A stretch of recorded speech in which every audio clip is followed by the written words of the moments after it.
ইসমাইল রে, আমি তো তোর একটু পরে সবাই দিব বাবা, তুই তো আল্লাহর কাছে চলে যাবি।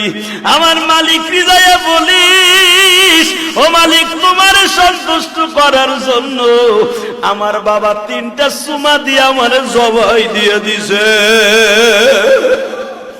কত আদর করে বাবাই সুমা দেয়। আজকে যারা বাবারায় ফেলছ, বাবার সুমার কথা ভুলে যায় না বাবা।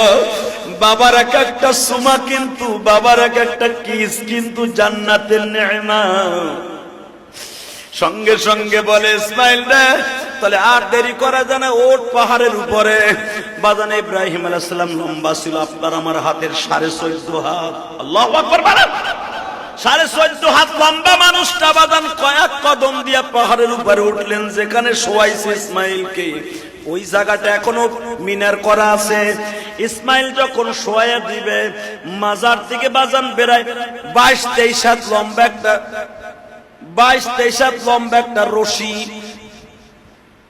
চামড়ার সোবলা দিয়া বানানো বাবা রশি, মাজার থেকে ইসমাইল খুলতাছে ইব্রাহিম। ইসমাইল বলে বাবা রশি দিয়ে কি হবে?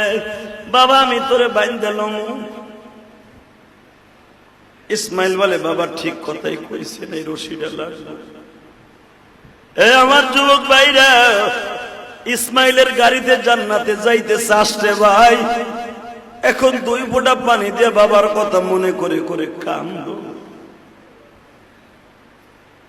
যখন বললেন বাবা আমার জবাই দেওয়ার আগে মাত্র 3টা কথা তোমার মনে রাখতে হবে। কি? 1 নাম্বার কথা, বাবা তুমি আমার জবাই দেওয়ার আগে এই জামাটা খুলে ফেলবা। কেন? ভিতরে যে গেঞ্জিটা সেটাই যথেষ্ট। কেন? বাবা তুমি আমার এই জামাটা আমার